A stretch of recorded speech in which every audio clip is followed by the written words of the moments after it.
Okay, well, I want to thank everyone for coming out today. We're going to do a couple of things. We want to provide as detailed as we can briefing in terms of what happened out here.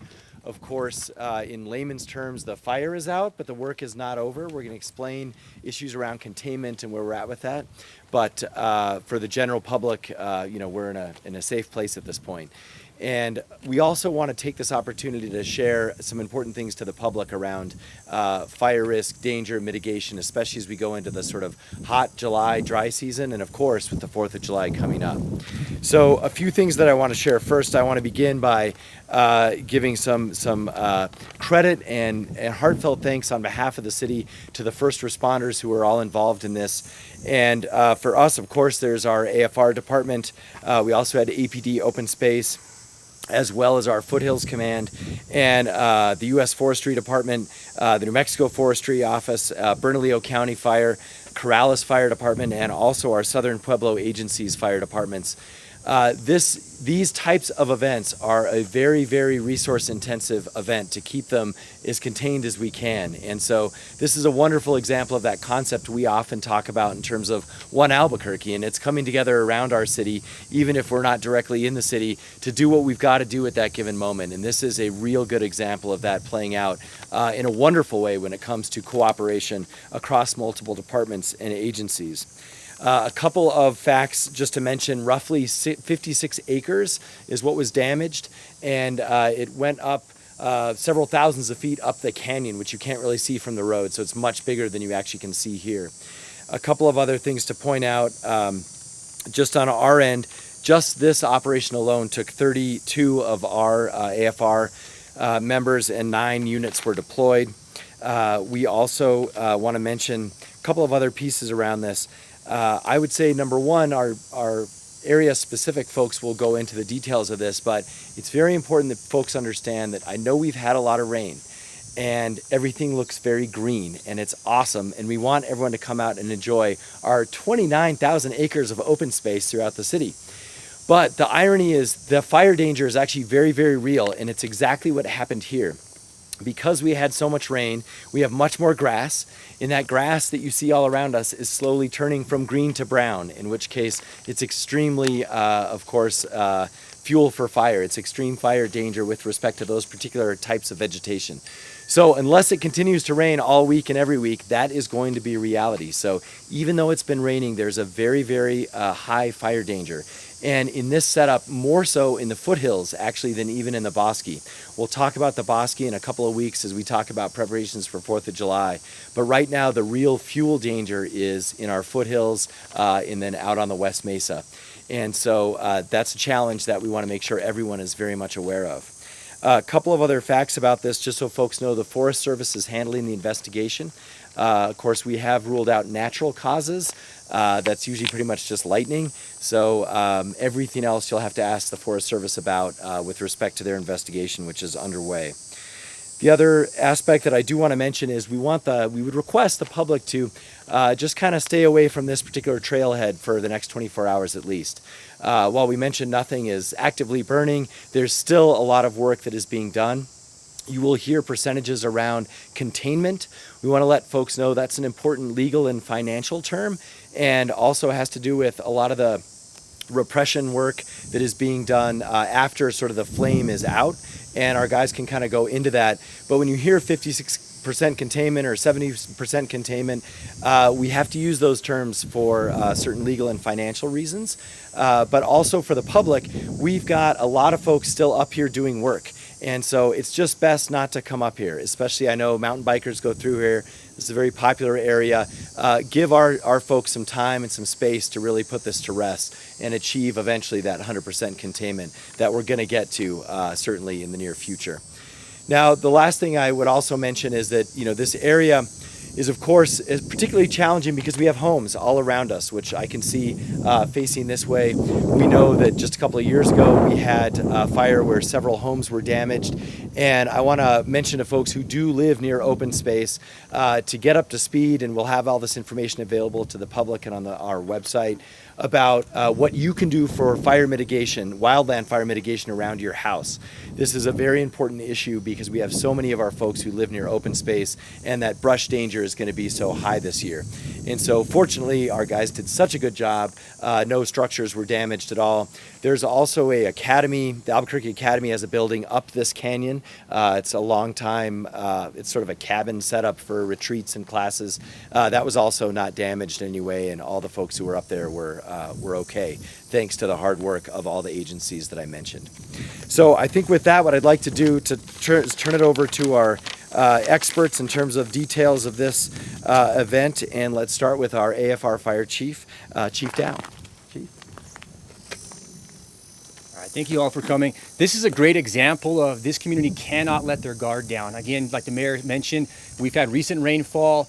We've had cooler temperatures than normal, but we cannot let our guard down as a community. You can see from the fire that we had here just a few days ago that it's going to move very quickly. Make sure that when you're in open spaces, we understand that we're in stage 1 restrictions right now, so there is no smoking, no fireworks, no campfires in our open space, in our bosque as well. Albuquerque Fire Rescue has level 1 patrols going on right now, so we have a brush truck that is in service, available for these fires, and the idea is to catch them when they're small. So it's a dedicated unit that rides around the bosque, the foothills, and the West Mesa as well to catch these fires. And this is a great example of having these bosque patrols, these open space patrols. They actually end up being one of the first units on this scene to catch the fire, catch it early. Again, like the mayor said, I want to thank all response partners that are out there that helped us to attack this fire quickly. It doesn't happen by accident. These members from Albuquerque Fire, Bernalillo, State Forestry, U.S. Forest Service, they work and they train together on a regular basis, and so that pays off in incidents like this. To give you more specific information, I'm going to turn it over to Lieutenant Brian Fox.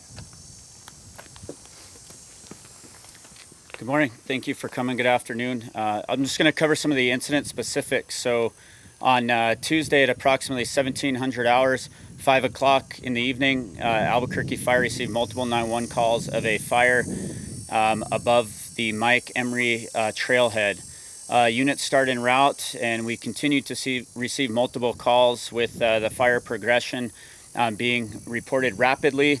So we immediately dispatched our Wildland Division Task Force, which includes all the wildland stations with all of our wildland resources and advanced level of training for wildland firefighters. Knowing that this fire was in U.S. Forest Service land, we contacted them immediately so they could come up and get in the partnership and unified command as well. Upon arrival, we found approximately 3 or 4 acre grass fire spreading rapidly upslope and also towards structures. We immediately went into action. Our containment objectives were the road up to the Albuquerque Academy Schoolhouse, and then also the 365 trail, which is the trail out of the Mike Emery Open Space parking lot. We also put a structural protection group into place to protect the structures and establish or assess if we needed to do evacuations. And then we requested a helicopter from Bernalillo County Sheriff's Department for bucket work to suppress where the fire was intense, and then also the U.S. Forest Service helicopter out of the Sandia Ranger District. Albuquerque Fire went into a unified command with U.S. Forest Service upon their arrival. We kept a unified command until 10 o'clock Tuesday night. Resources stayed on scene overnight from the U.S. Forest Service, watching the fire through the night.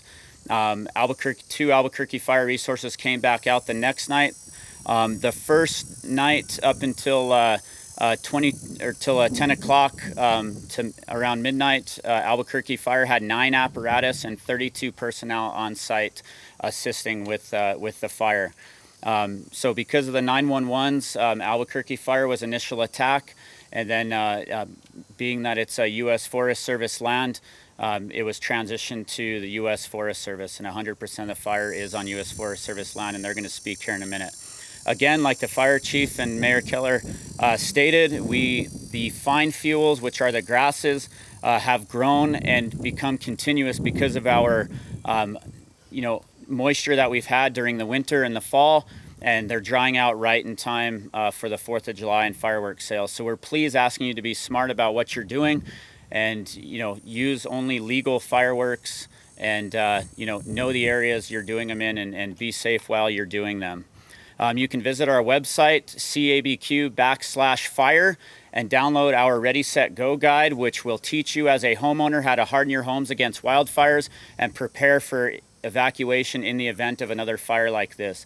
The risk up here is real. Again, we had the fire that Mayor Keller mentioned up here, the High Desert Fire, which was 13 acres, 11 structures were threatened, and 3 caught fire last year.